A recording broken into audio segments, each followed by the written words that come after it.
ሰላም ጤና ይስጥልኝ እንደምንውላችሁ አደራችሁ እንደምንሰነበታችሁ ክቡራትና ክቡራን የኦሪት ክፍል ተከታታዮች እንደምን አላችሁልኝ ከሀገር ውስጥም ከባህር ማዶም ያላችሁ በያላችሁበት ሰላማችሁ ይብዛ። ዕለቱ ዕለተ እሑድ ሲሆን እንደ ዕብራውያን ዘመን አቆጣጠር ሄሽቫን በሚባለው ወር 4 ቀን 5786 ዓመት ዓለም ላይ እንገኛለን። መልካም ሳምንት እያልሁኝ እንግዲህ ዛሬ አምላክ ፈቃዱ ቢሆን ትንቢተ ኢሳይያስ ክፍል 5ን ለማጠናቀቅ የሁለቱ ወንድሞችን ጥያቄ ምዕራፍ 44 እና 45ን እንዲሁም 53ን በአንድ ላይ ልናየው እንፈልጋለን። እስከ መጨረሻው ተከታተሉት። ያው 53 ምን እንደሚል ሁላችሁም ታውቃላችሁ፣ ግን ይሁን እንጂ ሌሎቹ ወዴት እንደወሰዱት እናያለን። ይህም እንግዲህ ከአማርኛው አተረጓጎም ስህተትና ሌሎች አህዛቦች እንደመሰላቸው ስለተረጎሙት ነው። እኛ ግን ዛሬ በዕብሪት ትንሽ ረዘም ቢልም በአንድ ላይ እናየዋለን ማለት ነው። ከዛ በፊት ግን ወገኖቼ ባለፈው ሳምንት የኦሪት ክፍል ሳቀርብ እንዲሁም የሃም ዘር የተረገመ ብዬ ቃላት ተናግሬያለሁ። ከወዲሁ ይቅርታ ልጠይቅ እፈልጋለሁ። ምክንያቱም እንደተራው ከመጽሐፍ ቅዱስ ከኦሪታችን ከአምስቱ ከኦሪት ብሔረ ኦሪቶች ላይ እንደተራው የሃም ዘር ሳይሆን የተረገመ ምንም እንኳን ሃም የሆነ መጥፎ ስራ የሰራ ወይም ደግሞ የአባቱን ሀፍረተ ስጋ ያየ እሱ ቢሆንም እንደ እውነታው የተረገመ ግን ልጁ ከነዓን ነው ማለት ነው። ኩሽም አይደለም፣ ሚስራይምም ፉትም አይደለም፣ ከነዓን ነው የተረገመው ማለት ነው። እና አንድ ወንድም ጥያቄ መልስ ሰጠ። እንደዛ አይደለም በማለት አንድ ወንድም ሲሰጥ ያን ነገር ስመለከት፣ አዎ ሌላም ወንድም ደግሞ ጠይቀኝ በግሉ እንዴት ነው የጠየቀው ጥያቄ? አዎ መጥፎ የሰራው ሃም ነው፣ እንዴት ነው ልጅየው ከነዓን የተረገመው የሚል ጥያቄ ነበር። ከዛ ላይ ራሺ እንደሚያሳየኝ ፈጣሪ አምላክ ብዙ ተባዙ ብሎ የባረካቸውን አባትየው መርገም አይችልም። ስለዚህ ነው እንግዲህ ልጁ የተረገመው። ይሁን እንጂ እኔ ግን ጠቅለል አድርጌ የሃምን ዘር የተረገመው አድርጌያለሁኝ እና ከዚህ ላይ ትልቅ ስህተት አለኝ ማለት ነው። እና አንድ ወንድም በጥያቄ መልክ ሲመልስልኝ ሰንበት ሰላም የነስቶኝ በሰንበት እውነተኛውን ለማግኘት ሳፈላልግ ሰላም የነስቶኝ ማለትና ሁሉን ነገር ግን መጨረሻ ላይ ግን እውነታው ላይ ደረስኩኝ። ምንም እንኳን በኦሪታችን የሃም ዘር ያልተረገመ ቢመስለን ከነዓን ብቻ የተረገመ ቢመስለንም ራሽን ተመልከቱ።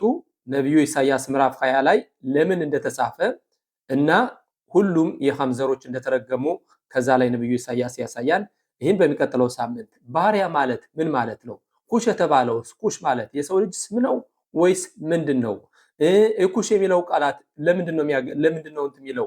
ሌላው ደግሞ ተንሳኤ የሚሉት ማለት ሱባኤ ነው፣ ይቅርታ ሱባኤ የሚሉትና ንስሐ የሚሉት ነገር ምንድነው? እነዚህና እነዚህን ማክሰኞ ከዳንኤል ራዕይ ምዕራፍ 9 ላይ ተነስቼ ብዙ ወንድሞች የጠየቁ ጥያቄዎች አሉ። ጥያቄዎችንም ሰብሰብ አድርጌ በእነዚህ ዙሪያ በኩሽ በሚለው ሁኔታ ዙሪያና ስም ነው፣ ለሀገር ስም የተሰጠ ነው፣ ለሰው ስም የተሰጠ ነው፣ ኩሽ ማለት ባሪያ ማለት ነው በእውነተኛ እንደምናስበው እኒህን ጥያቄዎች ሰብሰብ አድርጌ በሚቀጥለው ማክሰኞ ላይ የአምላክ ፍቃዱ ቢሆን አመጣዋለሁ።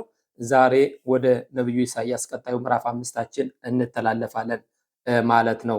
እና ለማንኛውም ምንም እንኳን ከኦሪት ላይ ያልተጻፈ ቢሆንም ነብዩ ኢሳይያስ ምዕራፍ 20 ላይ ግን እስከነ ትንታኔው ራሽን ትንታኔውን ተመልከቱ። ሃም ሚታቸው ስለተረገመ ማነው መጥፎ ስላሰራ ልጆቹ እርጉም ሆኑ ሲል ያሳያል።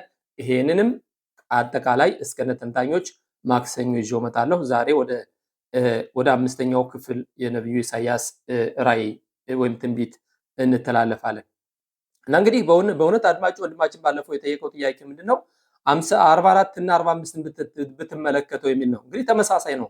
አውቄ ነው ከ40 ጀምሬ ያመጣሁት፣ ምክንያቱም ይሄ ነገር ነሃማ ነው። ይሄን ሃማም ጠቅለል አድርጎ የሚያሳየን ስለ ሁለተኛው ቤተ መቅደስ መሰራት ነው። የእስራኤል ልጆች ከመጀመሪያው ሁለተኛ ስደት እንበለው የመጀመሪያው ቤተ መቅደስ ፈርሶ ከተሰደዱ ከ70 ዓመት በኋላ በሚመለሱት ጊዜ የሚሆነው ነሃማ ወይም ደግሞ ማስተዛዘን ነው። እንግዲህ ነብዩ ኢሳይያስ አስቀድሞ ይህንን ትንቢት እንዲነገር ከፈጣሪ አምላክ የተሰጠውና አሁን አጠቃላይ የሚያሳየው ይሄ ከምዕራፍ 40 እስከ 45 የሚያሳየው ስለ ሁለተኛው ቤተ መቅደስ መሰራትና የእስራኤል ልጆች ከስደት መመለስ፣ 42 ግን ምዕራፍ 42 ደግሞ የመጨረሻው መሲህ ሲመጣ ምን እንደሚደረግ ነው የሚያሳየው።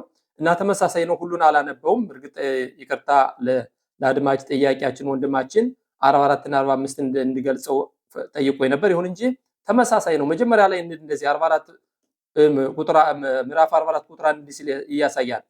አሁንም ባሪያዬ ያዕቆብ የመረጥሁም እስራኤል ሆይ ስማ ይላል። ተመሳሳይ ነው። የፈጠረህ ከማዕፀንም የሰራህ የሚረዳህም እግዚአብሔር እንዲህ ይላል፣ ባሪያዬ ያዕቆብ የመረጥሁህም ይሹሩን ሆይ አትፍራ። እንግዲህ ብዙ እንደንፈራ ብዙ 4 ምዕራፎችን ተምረናል። ብዙም መቀጠል አያስፈልግም እና ለፍዬ ወደ ቁጥር 5 እንዲህ ሲል ያሳየናል። ይህ ባለፈው ገልጬዋለሁኝ። ይህ እኔ የእግዚአብሔር ነኝ ይላል፣ ያም በያዕቆብ ስም ይጠራል። ይህም እኔ የእግዚአብሔር ነኝ ብሎ በእጁ ይጽፋል፣ በእስራኤልም የቁልምጫ ስም ይጠራል። የእስራኤል ንጉሥ እግዚአብሔር የሚቤዥህም የሰራዊት ጌታ እግዚአብሔር እንዲህ ይላል፣ እኔ ፊተኛ ነኝ፣ እኔም ኋለኛ ነኝ፣ ከእኔ ሌላም አምላክ የለም። እንደኔ ያለ ማን ነው? ይነሳና ይጥራ ይናገረን። ከጥንት የፈጠርሁትን ሕዝብ ያዘጋጅልኝ፣ የሚመጣውንም ነገር ሳይደርስ ይንገረኝ ሲል አትፍሩ አትደንግጡም፣ ከጥንቱ ጀምሬ አልነገርኋችሁምን ይላል። ወይስ አላሳየኋችሁምን? እናንተ ምስክሮቼ ናችሁ። ከኔ ሌላ አምላክ አለን? አምባ የለም፣ ማንም አላውቅም ይላል። እንግዲህ ምስክሮቼ ናችሁ ሲል ወደ ተንታኞች ገብተን አሁን የምናየው ነው ሲል ፈጣሪ አምላክ ለእስራኤል ልጆች ኦሪትን በሰጠ ጊዜ 7ቱን ሰማየ ሰማያቶች ከፈታቸው። 7ቱን ሰማየ ሰማያቶች ከፍቶ ተመልከቱ፣ እንግዲህ ምስል ነገር የለም፣ ማንንም አላያችሁም፣ የሰውም የምንም ምስል አላያችሁም፣ ስለዚህ ከኔ ውጪ ሌላ የለም በማለት እንዳሳያቸው ያሳያል። ከዛም በኋላ ወደ ቂሮስ ነው የሚሄደው። እንግዲህ ተመልከቱ፣ ይህ ትንቢት የተነገረ ነብዩ ኢሳያስ ትንቢቱን መናገር የጀመረ የእስራኤል ልጆች ገና የእስራኤል ነገሮችን ሳይሰደዱ ማለት ነው። ቤተ መቅደሱ የመጀመሪያው ከመፍረሱ 130 ዓመት ቀድሞ ነው። ቂሮስ የተባለ ደግሞ የተወለደ ከስንት የእስራኤል ልጆችም ከተሰደዱ ቤተ መቅደሱም ከፈረሰ የባቢሎን ግዛትም ካበቃ ወዲያ ነው። እንግዲህ ለቂሮስ ነው የሚናገረው 45 እንደሚያሳየው 44 መጨረሻው 20 ቁጥር 28 እንዲህ ሲል ያሳየናል። ቂሮስንም እርሱ እረኛዬ ነው፣ እርሱም ኢየሩሳሌምን ትታነጫለሽ፣ ቤተ መቅደሱም ይመሰረታል ብሎ ፍቃድም ሁሉ ይፈጽማል እላለሁ ይላል። ይህ ማለት አጠቃላይ የመጀመሪያው ስደት አብቅቶ ሁለተኛው ቤተ መቅደስ የሚሰራበት ትንቢት ነው የሚያሳየን ማለት ነው። አሁን ወደ ምዕራፍ 45 ስናይ ደግሞ ምዕራፍ 45 የሚያሳየን እንግዲህ ትንሽ ለየት ይላል። ይህም ለቂሮስ ነው ይላል። ቀጠል በማድረግም ይላል በዕብራይስጥ ነው ማነበው አማራ ሸም ለምሲሆ ለኮረሽ እግዚአብሔር እንዲህ አለ ለመሲሁ ለኮረሽ። በመጀመሪያ ደረጃ ሁላችን ማወቅ ያለብን መሲህ ማለት ፈጣሪ አምላክ የቀባውና ፈጣሪ አምላክ ተልኮ እንዲያደርግ የመረጠው ንጉስ ነው ማለት ነው። እንግዲህ ሁላችንም እንደምታዩት ብዙሃኖቹ መሲህ የሚባል ልክ እንደዚህ 6 ክንፍ አውጥቶ የሚበር ነው የሚመስላቸው። አይደለም፣ የሰው ልጅ ነው። ከእናትም ከአባትም የተወለደ ስጋ የለበሰ ሰው ነው። ይሄንን ልዩ የሚያደርገው ምንድነው? የፈጣሪ አምላክን ተልኮ ነው የሚያከናውነው። እንደገና ደግሞ መንፈሱን ፈጣሪ አምላክ መንፈሱን ያደርግበታልና ኃይል ይኖረዋል ማለት ነው እንጂ መሲህ ማለት መላእክታን ማለት ወይም ደግሞ የሆነ ክንፍ አውጥቶ የሚበር ነገር እንዳይመስላችሁ። ምክንያቱም ከዚህ በፊት ብዙ ምሽኸ ሸከር ወይም ደግሞ የውሸት መሲሆች ባለማችን መጥተው ዓለማትን ወደ ባዳ አምልኮት ገፍተዋልና እና እንግዲህ ፈጣሪ አምላክ ከፈለገ እኛ አሁን ይሄን ከ2000 ዓመት በፊት መጣ የተባለ መሲህ ዓለማት መሲህ ነው እያሉ ወይም ጌታ ነው እያሉ የሚሉት ከሆነ ለምን እኛ እንለውም? ዛሬ አሁን ኮረሽ አሁን የእስራኤል ልጅ አይደለም። ኮረሽ ማለት እንግዲህ የፋርስ ዜጋ ነው፣ የፋርስ ንጉስ ነው። ለምንድን ነው መሲህ የሚለው? ፈጣሪ አምላክ ከመረጠኛ ከመጽሐፍ ቅዱስ የተጻፈውን አጣመን ይሄ አይደለም እንዲህ ማለት ፈልጎ ነው ማለት አንችልም። ምክንያቱም እውነታው ከጽፏን ቀጠል አድርጎም ታሃማራ ሸም ለኮረሽ ሽሙና አልያዶ ለሜለ በራሱ በሱ ጊዜ ነው እንግዲህ ለንጉስ የተመረጠ። እንግዲህ ነብዩ ኢሳያስ ይህን ትንቢት የተናገረው ኮረሽ ሳይወለድ ቢያንስ 150 ዓመት ቀድሞ ነው ማለት ነው። ፈጣሪ አምላክ አስቀድሞ ማን እንደሚሆንና ማን የእስራኤል ልጆች መንገዱን እንደሚያስተካክልላቸው ከዚህ ላይ ያሳየናል ማለት ነው። አው ቀጠል በማድረግም እንግዲህ የሚያሳየው እንግዲህ እንዴት ነው ፈጣሪ አምላክ ይሄ ኮረሽ የተባለው ወይም ቂሮስ የተባለ ከመወለዱ በፊት በነቢያቶቹ አስቀድሞ ይህን ትንቢት እንደተናገረና ከሰባ ዓመቱ ፍጻሜ በኋላ የእስራኤል ልጆች የሚመልስና ትእዛዝ የሚሰጥ እሱ እንደሆነ ነው የሚያሳየን ማለት ነው። ቀጠል በማረግትም አሸር የሂዛክቲ ቢያሚኖ አኒ አሸም ናታቲ ለኮረሽ አርቤም ኦድኳ እኔ ፈጣሪ አምላክ ነኝ ለቂሮስ ብዙ ጉልበትን ኃይል የሰጠሁት። ምክንያቱም ምንድነው ያደረገው ቂሮስ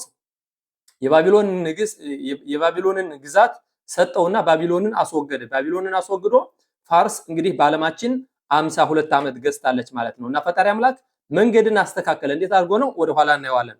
ለሬድ ለፋኒም ለጎይም ለግሮም ለአሚም ራቢም ለህይወት ሽቱኺም አነቢ መዳሜ ኤታ ሽሊታ ሼል ኮረሽ አላሚም አኸሪም ኪሉ ሽሁ ጋራም ለሄም ለህይወት ሽቱኺም ክሞሽ ባላ መላኻ ጎረም ለማተሄት ለህይወት ሽቱኻ ወመትኔ መላኺም እፈትያህ ואת המותנים של המלאכים אני אפתח. הנביא אמר שמקור הכוח של המלאכים נמצא במותניהם, וכאשר כורש פתח את המותניים הם לא יכלו להתנגד אליו. לפתע לפניו דלתיים כורש יכול לפתוח את הדלתות של העמים שהוא יכבוש. በአጠቃላይ እንግዲህ የሚያሳየው ዓለማትን እንደሚገዛና በዓለማት ላይ እንደሚሰለጥን ፈጣሪ አምላክ ጉልበቱን ኃይል እንደሰጠውና የባቢሎን ግዛት ተጠናቆ የ70 ዓመቱ የባቢሎን ግዛት ተጠናቆ ግዛቱ የዓለም ግዛት ወደ ፋርስ እንደሚተላለፍ ነው የሚያሳየን ማለት ነው። እና እንግዲህ ከዚህ በኋላ ጠንካራ ጉልበት እንደተሰጠው ከዚህ ላይ አሁን የሚያሳየን ምንድነው? ወደ ቁጥር 7 እንሸለፍ ልበል 6 ለማን ይዱ የሚዝራቅ ሸመሽ ወሚማራባ ኦዳቲ አላቲድ ክባር አክሻብ ከደሽ ኮል ቶሽቢያ አውላም የሚዝራቅ አውላም አድ ለማራባ ይዱ የተደባራባ። እንግዲህ ገና መጪውን አስቀድሜ ነው የምናገረው። ኮረሽ የሚባል ወይም ቂሮስ የሚባል ንጉስ ሰው ይወለዳል። ያንን ሰው እኔ መሲህ አድርጌ አነግሰዋለሁ። ባቢሎን ትወድቃለች፣ ምክንያቱም የእስራኤል ልጆች ስላሰቃየችና ቤተ መቅደሱን ስላፈረሰች እሷ ትወድቃለች። ከዛም በኋላ የተነስቶ ፍቃድ ይሰጣል ለእስራኤል ልጆች ተመልሰው ቤተ መቅደሱን እንዲሰሩ ማለት ነው። የዳንኤል ራእይ ምዕራፍ 9 ላይ እንደምናየው ጸሎት እንዴት እንዳደረገ ሱባኤ ይሉታል እነሱ በእንትኑ አባባል ነው። ማለትም ሐዘራ በጁባና ኃጢያቱን እንደተናዘዘና ከዛም አዎ እንዳልኸው ይሆንልሃን መላእክት መጥቶ እንዳናገረውና እንዳልኸው ይሆናን 70 ዓመቱ ተፈጽሟል። ኮረሽ የሚባለው ፍቃድ ይሰጣን ቤተ መቅደሱ ይሰራል። ምንም እንኳን ኮረሽ ቢፈቅድ መጨረሻ ግን ዳሪያቬሽ ወይም ደግሞ ዳሪዮስ የሚባለው ነው ማለት ነው ሊያሰራው የቻለ። ፍቃዱ በቂሮስ በተባለው ንጉስ ሶስተኛ ፍቃዱ ወጣ። ዳሪዮስ በተባለው የአርጤክስስና የኤስቴር ልጅ እንግዲህ ፈጣሪ አምላክ እንዴት አድርጎ እንግዲህ እንደምታዩት በግብጽ እንደነበረው በመጀመሪያ እንደምናውቀው የእስራኤል ልጆች በግብጽ ምን አደረገ? ለ400 ዓመት ሰጣቸው። ይሁን እንጂ ፍዳቸውን መከራቸውን አበዛና በዛም በኋላ በ210 ዓመት ውስጥ መምራችን ሙሴን ሻሊያህ ወይም ደግሞ ተልእኮ እንዲያደርግ ላከው ማለት ነው። በዛን ጊዜ ደግሞ በፋርስ ደግሞ የሆነው ምንድነው? የእስራኤል ልጆች አልተመለሱም። 70 ዓመቱ ተፈጸመ። አው ፈጣሪ አምላክ ነቢያቶች ነብዩ ኤርሚያስ የተናገረው ትንቢት መፈጸም አለበት። ምክንያቱም ተልእኮ የሚያደርጉ አገልጋዮቹ ናቸውና የነሱ ቃላት መፈጸም አለበት። ስለዚህ ምን አደረገ ፈጣሪ አምላክ? መጀመሪያ አርጤክስስን አነገሰ በፋርስ። እነዛ ሁለቱ ቂሮስ የሚባለው ተወግዶ ማለት ነው። ከዛ በኋላ ደግሞ ምን አደረገ? ሃማ የተባለው ወይም አማን የተባለውን የያማለክ ዘር ያማለክን የልጅ ልጅ ምክትሉ አድርጎ አነገሰ። ከዛም በኋላ እንደምታውቁት 180 ቀን ድግስ አደረገ። ከዛን ጊዜ በኋላ ሰክሮ ሚስቱንን ቫሽቲ ወይም ደግሞ ቫሽቲ የምትባለውን ገደለ። ይህም የሚያደርገው እንግዲህ ፈጣሪ አምላክ ነው። ከዛን በኋላ ደግሞ እንግዲህ ሴቶችን እንዲመርጥ ሆነ። ሴቶች ተመርጠው ማንገቡ እንግዲህ 1 ዓመት ሙሉ ሴቶችን ሲመርጥ ኑሮ ከመጽሐፈ አስቴር እንደምናየው ጉብል ወይም ደግሞ ድንግለግሎች መጥተው ሲመረጡ የተመረጠች ማናት? ኤስቴር ወይም ደግሞ አዳሳ የተባለችው የሞርዶኪዮስ የወንድሙ ልጅ ማለት ነው። የወንድሙ ልጅ እሷ ተመረጠች። እሷን ጊዜ በዛን ጊዜ እንግዲህ ፈጣሪ አምላክ ብሎ ነው እንጂ የ75 ዓመት አዛውንት ነበረች ይሏታል። ግን ፈጣሪ አምላክ ኸን ወይም ደግሞ መወደድን ሰጣትና ከነዛ ሁሉ ድንጋግሎች እሷን እንደገና ሽማግሌቱ ተመርጣ ገባች። ይህ ሁሉ ያደረገው ፈጣሪ አምላክ አውቆ ነው። ከዛም በኋላ ደግሞ ይህ ሃማን የሚባለውን ከፍ አደረገውና ሞርደሃይ ወይም ሞርደኪዮስ አልሰግድለት ሲል በ127 ሀገር ያሉ አይሁድን እናጠፋለሁ የሚል ምልክት አወጣ። በዛን ጊዜ ፈጣሪ አምላክ ልክ ወደ መንገዱ እንዲመለሱ ምክንያቱም ጊዜው ደርሷል እና በዚህ ወደ መንገዱ የእስራኤል ልጆች በሐዛራ በቹባ ይባላል ወይ ደግሞ መመለስ ማለት ነው እንዲመለሱ ካደረገ በኋላ በዚህ መልኩ እቺ ኤስቴር ከዚህ አርጤክስስ ገብታ ይሄንን ዳሪዮስ የሚባለውን እንድትወልድና ዳሪዮስ ነግሶ ነው እንግዲህ የኢየሩሳሌም እንደገና ደግማ እንድትገነባ እቅዱን ያደረገ ማለት ነው። እንግዲህ ፈጣሪ አምላክ ይህ ሁሉ ነገር አስቀድሞ አቅዶታል። አሁን ይሄንን የሁለቱን የስደት ጊዜዎች መጥቀስ ያስፈልገ ለምንድን ነው? በሶስተኛውም ጊዜ እንደዚህ ነው የሚሆነው። እንደሚሉትኝ ፈጣሪ አምላክ እንድንመለስ ይፈልጋል። ይሁን እንጂ ጊዜው ከደረሰ ግን ጠንካራ መንግስት ንጉስን ያስነሳብናል። ያን ደግሞ ንጉስ ጨርሻ አውድማቸዋለሁ ብሎ ሲነሳ በዛን ጊዜኛ ወደ ፈጣሪ አምላክ እንቀርባለን። ከዛም በኋላ የዘላለሙ መሲህ ወይም ንጉስ ዓለምን አንድ አድርጎ የሚገዛው ንጉስ ይመጣን ማለት ነው። እንደሚሉትኝ ይሽማኤል ከሽሞ ኢስማኤል የተባለው ስም የተጠራ ይሽማኤል ለምንድነው እናቲቱ ልጅ ወለድሻን ከተባለ ሳማኤል ወይም ደግሞ እግዚአብሔር ሰማሽ ያላላት ለምንድነው? ይሽማኤል በመጪ ጊዜ በዛን ጊዜ ኢስማኤል የታዘዘው ስራው ለዚህ ነው። የእስራኤል ልጆች በመንገዱ አልወጡ ሲሉ እሱ እንደሚመልሰን እና ወደ ፈጣሪ እንደሚያቀርብንና ዓለም ለፍጻሜ እንድደርስ ከዚህ በፊትም ጋሉት ይሽማኤል በሚል 4 ያህል ትምህርቶች ልክ ያለው ማለት ነው። እና እንግዲህ አሁን አጠቃላይ ጠቅለል ስናደርገው ኮረሽ የተመረጠበት ዋና አምላክ ወይም ቂሮስ የተመረጠበት ዋና ዓላማ የእስራኤል ልጆች ጊዜው ስለደረሰ እሱ አስቀድሞ በነብዩ ኢሳይያስ ስለተነገረ ይሄ ንጉስ ይሆናል። ባቢሎንን ከግዛቷ ያወርዳል። ከዛም በኋላ ለእስራኤል ልጆች ፈቃድን ይሰጣን ተመልሰው እንዲሰሩ። ከዛ በኋላ በሱ ጊዜ ያልተጨረሰውን እንደገና ዳሪዮስ ደግሞ መጥቶ የእስራኤል ልጆች የተማረከውን የቤተ መቅደሱን ዕቃ ሁሉ ሰጥቶ በእዝራና በነህምያ አማካኝነት ሁለተኛው ቤተ መቅደስ እንደተሰራ ከዚህ ላይ ያሳየናል ማለት ነው። ለማጠናቀቅ ያህል ይሄንን ጥያቄ 44 እና 45 እንዲላል ሎ በሴተር ዲባርቲ በመቆም ኤርስ ኾሸ ካሸር ናታቲ ላም እስራኤል ተቶራ ሎ ሲቲ ዞት በሴተር ብሎ በማቆም ኻሹ ካህ ሻውላም ኩሎ ይዳ አልካህ በኮል አውላም ሁያብ ላሚን ባሸም። እንግዲህ ለእስራኤል ልጆች ወሬትን ሰጥ በገሃድ ነው የሰጠሁትኝ በተሸሽጊ አይደለም የሰጠሁትኝ።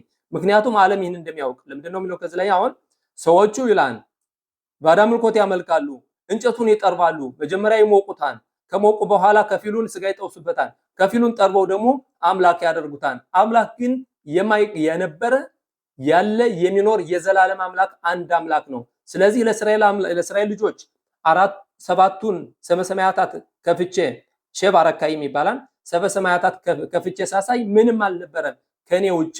ስለዚህ ቂሮስንም ደግሞ በዚህ መልኩ ለኔ እንዲያገለግል ባሪያዎችን ወይ ደግሞ ልጆችን እስራኤልን እንዲመልስ ኃይል ሰጥቻለሁ ሲል ሁሉን አላነበውም እንጂ ያሳየናል። ሎ አማርቲ ለዘራ ያዕቆብ ተሁ በክሾኒ ሎ ንግሊቲ በማማድ ሃር ሲናይ ለሻብ ማትራት አይትጋሉት በሃር ሲናይ አይታ ከደሽ አም እስራኤል ያቦዶቲ አኒ አዶናይ ድበር ጸደቅ ማጊድ ምሻሪም አኒ አሸም ሽዶቨር ድብረ ጸደቅ ወመር ድባሪም የሻሪም። ይሄን የማደርገው በቀንቱ አይደለም በቀጥታ የተገለጥኩኝ ዓለማት እንዲያውቁ እኔ እግዚአብሔር ጽድቅን የማደርግ ፍርድንም የማደርግ መጥፎ የሚሰሩትን መጥፎ የሚሰሩትን እንደ ስራቸው ፍርድ የማቀርብባቸው በጎ የሚሰሩትን ደግሞ የዘላለም ሕይወት የምሰጣቸው ሲል ያሳያል። እንግዲህ አሁን የመጨረሻው መሲህ ሲመጣ በዚህ መልኩ ነው። ዓለማት ልክ አሁን ከኖህ መርከብ እንዳየነው በዛን ጊዜ ሁሉ መጥፎ የሰሩት በሙሉ ጠፉ በማበሉ በጥፋት ውሃ የቀረ እንደምናውቀው ኖህ ብቻ ነው። በዚህን ጊዜ ደግሞ አሁን መሲሁ ሲመጣ ደግሞ አሁን የመሲሁ መምጣት ሁላችንም እንቸኩላለን እንጓጓለን። ይሁን እንጂ መሲሁ ሲመጣ ምንድነው የያዝነው? ከዛ ማት ለመውጣት ይሄ ጎግ ማንጎግ እያለን የምንጠራው ከዛ ማት ለመውጣት ያዘጋጀነው ነገር አለ፣ የያዝነው ነገር አለ። ይሄን ነው መሆን ያለበት፣ መታሰብ ያለበት። መቼ ነው የሚመጣ ሳይሆን ምን ማድረግ አለብን? ፈጥነን መመለስ አለብን። ምክንያቱም መሲሁ ከመጣ በኋላ ከዛም በኋላ ምርጫ የለም ለሰው ልጆች። ምርጫ ከሌለ ደግሞ ምን ቀይረው ነገር የለም። አሁን ግን እንዴት ይላሉ? ኮል ወርሻ ነርዶ ለቄት ይፍሻል ተከን መብራቷ እየበራች ሻማዋ እየበራች ካለች እስካለች ድረስ ማለት ሻማ ማለት ነፍሳችን ናት። ነፍሳችን እያለች በዚህ በህይወት እያለች ብዙ መቀየር እንችላለን። ከዛም በኋላ ግን መሲሁ ከመጣ በኋላ ግን ምን ቀይረው ነገር የለም፣ ምርጫ የለንም። ልክ እንደ መላእክታሞች ነን። ስለዚህ ስራችን አሁን ነው ማለት ነው። የመሲሁ መቼ ይመጣን ሳይሆን ምን ይዘን መገኘት አለብን የሚለውን እንግዲህ ወደ 53 እንተላለፋለን። 53ን ደግሞ አዎ ዛሬም ከምን ጊዜው በበለጠ የሚረዝም ነው። 53ን ግን እስተነ መጨረሻው የፈጀውን ጊዜ ፈጅቶ 53ን ይዤላችሁ ልመጣለሁ። ለምንድን ነው ወገኖቼ ይሄን ትንቢተ ኢሳይያስ ምዕራፍ 53ን ብዙሃኖች እንደምታውቁት ሚስዮነሪም የሚያደርጉት ለኢየሱስ ታሪክ ተሱ ታሪክ ጋር ነው የሚያያዙት። እውነተኛው ግን ትልቁ ስህተት ግን የኦሪትን ወይ መጽሐፍ ቅዱስን ያተረጓጎሙ ችግርና ያለመረዳታቸው ችግር እንጂ ስለሱ ሳይሆን ስለማን እንደተነገረ ከዚህ ላይ በትክክል አዳምጡኝ። ምክንያቱም ባለፉት ጊዜያት አምጥቼው ነበር በአማርኛ የአማርኛ ችግር ስለሆነ ወይም ደግሞ በአማርኛ ስናነብ ምንም ያህል ፍንጭ ስለማይሰጠን በዕብሪት ሰንበት ተንታኞች እስከመጨረሻው አቀርበዋለሁ። ተከታተሉኝ በጥሞና። ሚሂሚን ለሽሙአቴኑ ይላል አጎይም አትዲም ሎማር ሚሃያማሚን ለማሻናህኑ ሮይም አክሻብ አህዛቦች ምን ይላሉ? ማን አምኖ ነበር አሁን እኛ ለምናየው? እንግዲህ ብዙሃኖች ዕብሪት ታውቃላችሁ። በዕብሪቱ ብለው እኔ ሌሎችን ለማስረዳት አይደለም። ውሸት ይዘው የሚጓዙትን ውሸትን ይዘው ቢጓዙን የጣጣ የለኝም። ይሄ የምፈልገው ለኛ ለእስራኤላውያን ለዕብራውያን ዕብሪት ለምታወሩ ምን ማወቅ እንዳለባችሁ ምን ውሸት እየተዛመተ እንዳለ እንድታውቁ እንጂ እኔ አህዛቦች እንዲያውቁ ወይም ደግሞ አህዛቦችን ለመመለስ ምንም አይነት እንትን የለኝም። ምን ይላል ከዚህ ላይ ሚሚን ለሽሙአቴኑ አጎይም አትዲም ሎማር ሚሃያማሚን ለማሻናህኑ ሮይም አክሻብ ማን ያምን ነበር ይሄ እንደዚህ ይሆናል ብለን ማለትም የእስራኤል ልጆች ይመለሳሉ ብለን ጠፍተዋን ብለን የነበረው ማለት ነው። ሚሃያማሚን ለማሳፍ ሼል አም እስራኤል ለሐራ ገውላ ከስደት በኋላ የመጨረሻው ስደት ሲመጣ ማን አምኖ ነበረ የእስራኤል ልጆች ፈጣሪ አምላክ እንደገና ይመልሳቸዋል ብለን ማን ያምን ነበር? ብዝሩ አሸም አልሚን ይግልታ አልሚት ጋላ ያዶ ሼል አሸም የእግዚአብሔር እጁ ለማን ተገልጣ ነበር? እትሚ አሸም ይጽል ማን ነው ያተረፈው እግዚአብሔር? እንዲህ ሲሉ የሚጠይቁ እነማን ናቸው? አህዛቦቹ ናቸው ማለት ነው። ቀጠል ባረግም በያል ከዮኔክ ልፋናብ አዮኔክ ሁ አናፍ ራኽ ሽዮጼ ማየት አነቢ ምዳሜ እታ ሐዛራት አም እስራኤል ላርሶ ላናፍ ሼል ኤስ ሽጋዳል ሼኔኑ ያፈ በከንጋም አማሳብ ሼል አም እስራኤል በጋሉት ሎሃያ ቶብ ወበቆል ዞት ሁን ይጋል። ይሄንን የሚያሳየው ምንድነው? ማን አምኖ ነበር ማለት አናፍ ማለትም የተቆረጠ ዛፍ እንደገና ቀጥቅጦ አለምልሞ ይሄን የመሰለ ዛፍ ያፈራ ወይም ይሄን የመሰለ ፍሬ ያፈራን ብሎ ማን አምኖ ነበር ይላል። እንደ ዛፍ የሚያያቸው ማን ነው? እንግዲህ ሁላችሁም ይሩት እንደምታውቁት ሽዮሴ ማኤዝ ከዛፍ የሚወጣ አጣና ማለት ነው። ከተቆረጠ ዛፍ የሚወጣ አጣና ማለት ነው። አነቢ ምዳሜ የተሐዛራት አም እስራኤል የእስራኤል ልጆች መመለስ ነብዩ ምሳሌ አድርጎ የሚያቀርባቸው ላርሶ ወይም ታገራቸው ወደ ሀገራቸው ለመመለስ አናፍ ሼል ኤዝ ሽጋዳል ሼኔኑ ያፌ በጋም አማሳብ ሼል አም እስራኤል በጋሉት ሎሃያቶ በስደት የእስራኤል ልጆች መጥፎ ነበር ልክ እንደዚህ እንደተቆረጠው ዛፍ። ይሁን እንጂ አጣናቸው ግን እንዲሆኖ ሲያለመልምና እንዲሆኖ ያምራሉ ብሎ ማን አምኖ ነበር? ከስደት ተመልሰው ወደ ሀገራቸው እንደዚህ ያለ ልክ ዛፍ ቁጥቋጦ እንደሚያለመልመው እንደዚህ ያለመልማሉ ብሎ ማን አምኖ ነበር ይላል። በከሾረሽ መሬጽያ ባም እስራኤል አያክሞ ሾረሽ ሼል ኤጽ ሽጋደል በማቆም ያበሽ በእነኑ ያፈ የእስራኤል ልጆች በስደት በነበሩበት ጊዜ ከምድረ በዳ እንደተተከለ ዛፍ ነበሩ። የማያምር ወይም ደግሞ የማያለመልም ነበሩ ማለት ነው። ሎቷር ሎ በሎ ሃዳር ካሼር አም እስራኤል አያ በጋሉት ሎ ሃያሎ ቶአር ኦ ሃዳር ኦ ሎ ሃያ ኒራ ያፈ አነቢ ኦመር ሻማጻፍ ሸል አም እስራኤል በጋሉት ሃያ ካሼ በስደት በነበሩበት ጊዜ ቶአር ማለት መልከ መልካም ወይም ውበት ማለት ነው። የደም ግባት ወይም ደግሞ ሞገስ ይሄ ሁሉ ነገር አልነበራቸው ነበር። ልክ ከምድረ በዳ እንደተተከለች ዛፍ ነበሩ። ማጻፍ ሸላም እስራኤል በጋሉት አያካሽ ማለት ማጻፍ ማለት የእስራኤል ልጆች በስደት በነበሩበት ጊዜ በጣም አህዛቦች ተጸይፈውን ነበር ማለት ነው። አጠቃላይ በቀጠር ስናደርገው ተጸይፈውን ነበር ማለት ነው። በነሬሁ በሎ ማሬ ካሼራ ናህኑ አይኑ ሮይ ሞቶ ሎሃያ ሎ ማሬ ያፈ እኛ ስንመለከተው የሚሉ እነማን ናቸው? አህዛቦች ናቸው። መልክ እንኳን አልነበረውም። በነሬሁ በሎ ማሬ ምንም የሚታይ ውበት አልነበረውም። በነህመደሁ ምሹም ካህናህኑ ሎ ሐማድ ኖቶ ስለዚህ ላህሞድ ማለት ማፍቀር ወይም ደግሞ ማቅረብ ማለት ነው። ስለዚህ እኛ አላቀረብነው ወይም አላፈቀርነው ምክንያቱም መጥፎ ነበረ፣ የሚታይ መልክ አልነበረውም።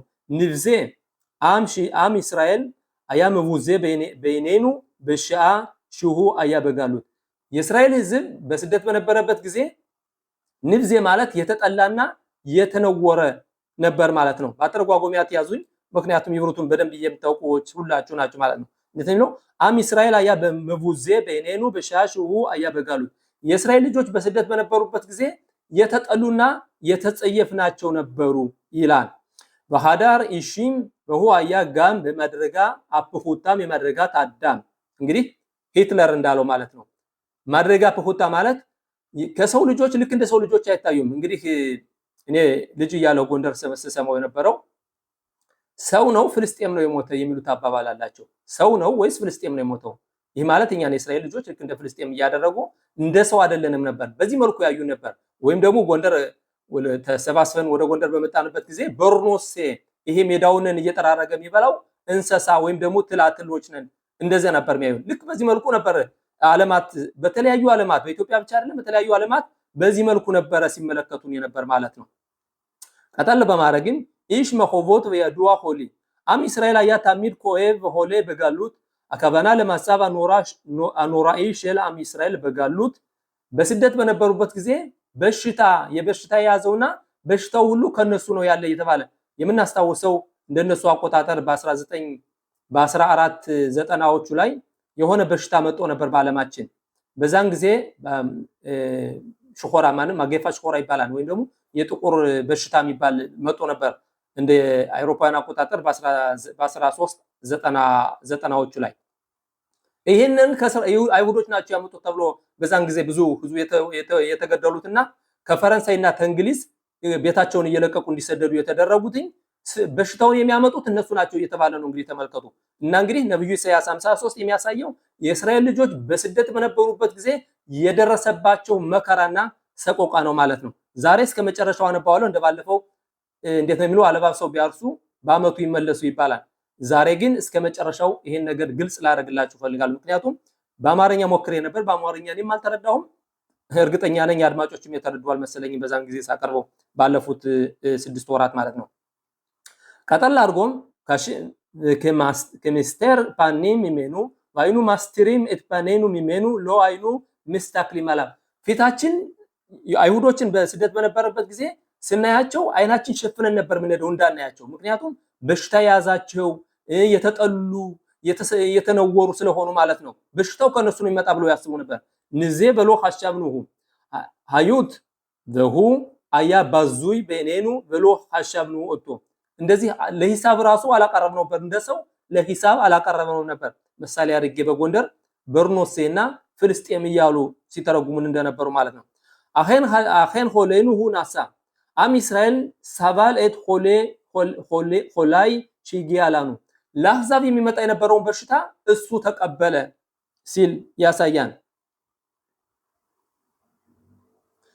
ወማሆቬኑ ሰበላም ወከን ሳባል አም እስራኤል ኤት አከኤብ ሺጊያላኑ ከኛ የሚመጣውን በሽታ ወይም የኛ የሚመጣውን ስቃይና መከራ እሱ ተቀበለ ሲል ያሳየናል።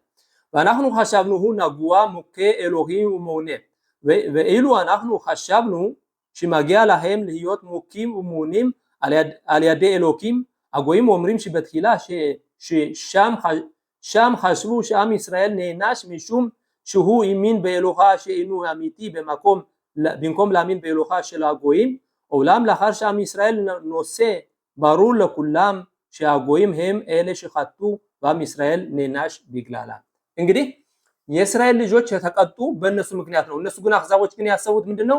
ልክ እንደኛ የጎይም ማለት የጎይም ኤሎካ የጎይም ማለት ኤሎካ የጎይም ማለት ለምሳሌ አሁን እንደ ሁሉ ሐሳባቸው ይሄን ነገር የተረጎሙት እንደ ኢየሱስን ስላላመለኩ ወይም ኢየሱስን ስለቀጡ በዚህ ምክንያት ነው ሁሉ መከራ የመጣባቸው እያሉ ያስቡ ነበር። መጨረሻ ላይ ግን የእስራኤል ልጆች በቲፋርታም ወደ ሀገራቸው ተመልሰው ሀገራቸውን ሲገነቡ ሲያዩ ግና ምንድነው የሚሉት?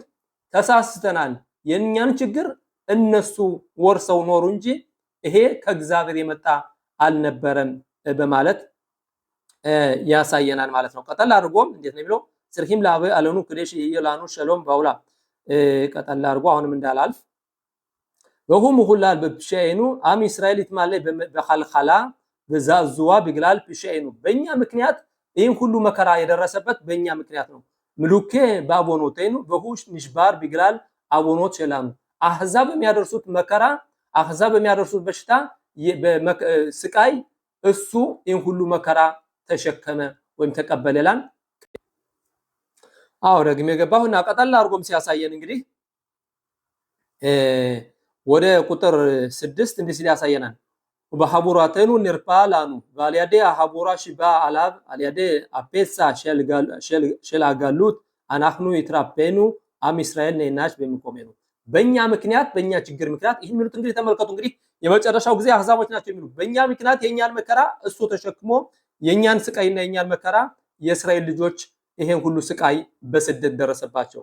ሆሌኑ ከጾን ታይኑ ኩላኑ ከጾን ታይኑ አናህኑ ኮላ ጎይም አላህኑ በደረህ ሎ ነሆና ከሽምሽ ሻጾን ወለህ ቶዬ ካሻው ወለህ ለሎ ሮዬ እኛ ልክ እንደ እንስሳዎች ዝም ብለን ተሳስተን በተሳሳተ መንገድ ሄደን ነበር። ምክንያቱም እነሱን ጥፋተኛ አድርገን ስንኮንናቸው ስንኖር ኢሽ ለዳርኮ ፓኒኑ ኮል ኻድ ሚሜኑ አላህ ለዳርኮ አምዩ ኸደት አባል ኮል ደረክ ሽባ ኻድ ሚሜኑ አላህ ቦ አያ መኩልካል እነኛ የሄድንበት መንገድ የተሳሳተና የተበላሸ ነበር።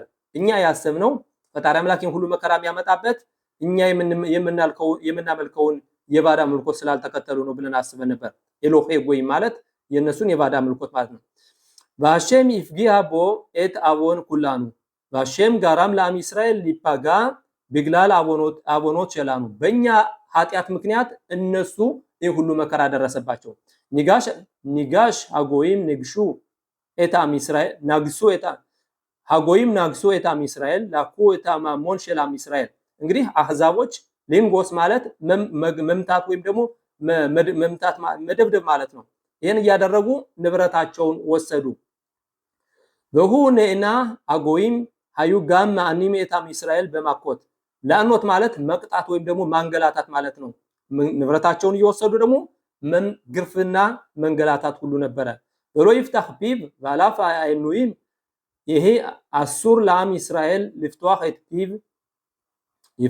ኤትፒቭ ኤትፒዮ ማለትም የሁሉ መከራ ቢደርስበት አፉን አልከፈተም ወይም ደግሞ ፈጣሪ አምላኩን አልካደም።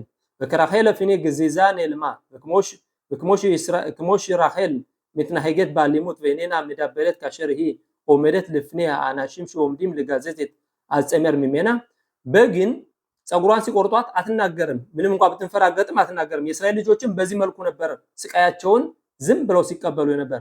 በሎፓታህ ቢዮ ባሴ እኔኑ ምትሎኔን ካሸር ሾሃቲ ሞቶ ካህ ጋም ላም እስራኤል አያ አሱር ልትሎኔን ክፊሽ ካቱ በትላት ፓሱክ የእስራኤል ልጆች ቢታረዱ እንኳን ልክ እንደ እንስሳ እንደ በግ እንደቢታረድ በግ ቢላኩ እንኳን አፋቸውን አልከፈቱም። ወደ ቁጥር 8 መውጻሩ መሽፓት ለኩዋ አም እስራኤል ንልካህ አልያደ አሸም ሚማኮም አጻሮ ሚማኮም ሽቦ አዩ ሾፍቲ ሞቶ አም እስራኤል ያሳ ሚያጋሉት በኤት ዶሮ ሚሽ ሾኻ በዶሮ ዘ ሽቦ አም እስራኤል ኒጋል ሚሃያ ምዳበር ግዶሎት አል ሚሽሁ አኺር ከሞ ሲዲብሩ አላም እስራኤል ለሃርሽ ኒጋሉ የእስራኤል ልጆች ከተሰደዱ በኋላ ልክ እንደ እስራኤል ልጆች ማን ቤት ዓለም ነው የቲቱ ሀገር ነው ልክ እንደ እስራኤል ልጆች ነው የሚወራለት። ዛሬው በመገናኛ አውታሮች እንደምናየው ቻይና በቀን 24 ሰዓት ውስጥ ቻይና በመገናኛ አውታሮች ማን ያነሳታል? የእስራኤል ልጆች ግን በየደቂቃውና በየሰከንዷ ይነሳሉ። ምክንያቱም ተዝለ የሚለው ምንድነው? ከዚህ ሁሉ በኋላ ይላል ከዚህ ሁሉ በኋላ ሚሃያ ምዳበር ግዶሎት አልሚሽሁ አኺር ከሞሽ ዲብሩ አላም እስራኤል ለሐራጋሉ ከስደት ከተመለሱ በኋላ ስለነሱ ብቻ ማውራት ነው የሚፈልገው። ሁሉም ዓለማት ስለ እስራኤል ልጆች ብቻ ማውራት ይወዳሉ ይላል። ኪን ግዛር መረጽ ኻይም ሻሪ አም እስራኤል ንልካህ መረጽ እስራኤል ሺሂ ኤረጽ ኻይም በይጻል ይጋሉት የእስራኤል ልጆች ከህይወት ውሃ ከእስራኤል ተቋርጠው ስለነበረ ይህ ሁሉ በስደት ሲደርስባቸው ነበር። ኒፔሻ አሜን ጋላሞ ባጋሉት ባላሄም ላም እስራኤል ቢግላል አብሻይም ሸላም እስራኤል አም ሸሊ ወሎ ቢግላል ሸሄም አጽማም ኻቱ ክፊሽ ራይኑ ለኤል በፓስቱክ ዳለ ቁጥር 4 ላይ እንደሚያሳየው ይህ ሁሉ መከራ የእስራኤል ልጆች አበሳ ስላደረጉ ሳይሆን በአህዛቦች ምክንያት ይህ ሁሉ መከራ እንደደረሰ ያሳያን ማለት ነው። አሎ ሐማስ አሳ አም እስራኤል ማሳር ኤት አጽሞ ለሚታ ለሎ ላሶት ኤት ሐማስ ሻራ ጎይም ኦሲም ሉ አም እስራኤል አያ ማስኪም ጋም ሁ ለሐሞስ አጎይም አዩን ኤምኔም አሪጋት አናሺም አም እስራኤል ልክ ሐማስ ማለት ቀማኝነት ማለት ነው። ልክ እነሱም እንደ አህዛቦቹ ቀማኛዎችና በመንገዱም አይሄዱ ማጽፉን ወይም ደግሞ የህሊና ወቀሳ ወይም ደግሞ ባይኖራቸው ኑሮና እንደነሱ ቢሆኑ ኑሮ ይህ ሁሉ መከራ ይደርስባቸው ነበር። ይሁን እንጂ ፈጣሪ አምላካቸውን ትእዛዝ ለመፈጸም ይህ ሁሉ መከራ ልክ እንደ በግ እንደሚታረድ በግ ተቀብለው ግን የፈጣሪ አምላክን መንገድ ግን ከፈቀቅ አላሉም ሲል ያሳያል። ብሎም የረበፒ አጎይም አርጉ አናሺም ማም እስራኤል አዩት ብሎ አዩ ድብሬ ሚርማ በፊዮሽ ላም እስራኤል አም እስራኤል ሎ ስኪም ላሚር etdato በልካቤል አላስሞ ኤታቦዳ አዛራ የእስራኤል ልጆች ሁሉ መከራ ሊደርስባቸው የቻለ ላሚር ዳታ ማለት እምነታቸውን ወደ ሌላ እምነት ስላልቀየሩና እምቢ ስላሉ ከዛ አልገባም ስላሉ ይሄ ሁሉ መከራና ስቃይ ሲደርስባቸው ይችላል።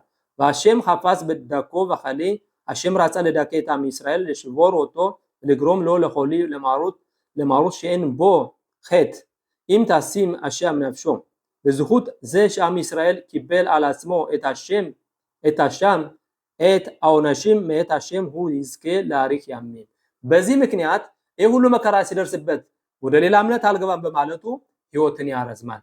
እና ወገኖቼ አሁን ይሄ የምንለው አህዛቦች የሚተረጉሙት ኢየሱስ ህይወት እድሜው ረዝሟል፣ ልጆቹን ማየት ችሏል፣ የልጅ ልጅ ማየት ችሏል።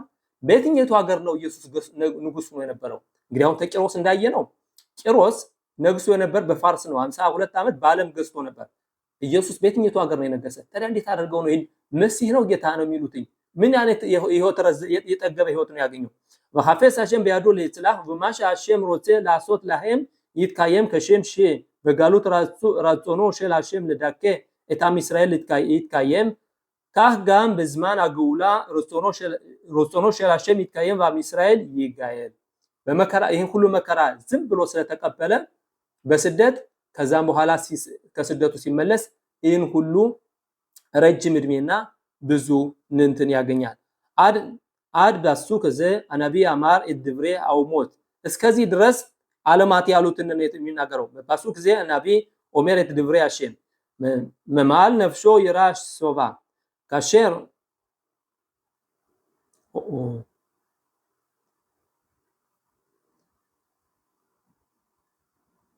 እንግዲህ የሚያሳየው እስከዚህ ድረስ የሚያሳየው አህዛቦች ለእስራኤል ልጆች ያደረሱት መከራ የተናገሩት ነው።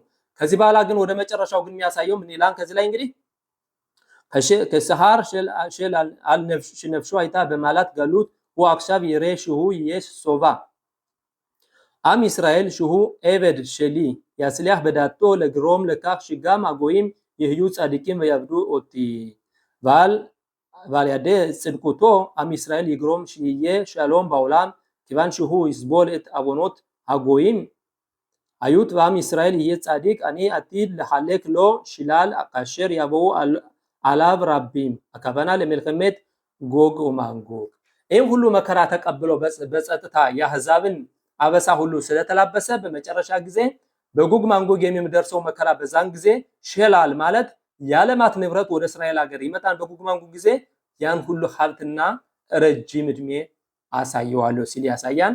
ይህን ይመስላል ወገኖቼ።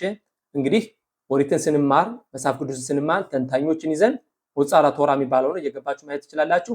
ይህን ስናይ ትንቢት ለማን እንደተነገረ ማወቅ እንችላለን ወገኖቼ። አንድ ታሪክ ልበላችሁ ታላጠረብኝ ጊዜው ከዛሬ 250 ዓመት በፊት አንድ የፈረንሳይ ንጉስ ነበረ።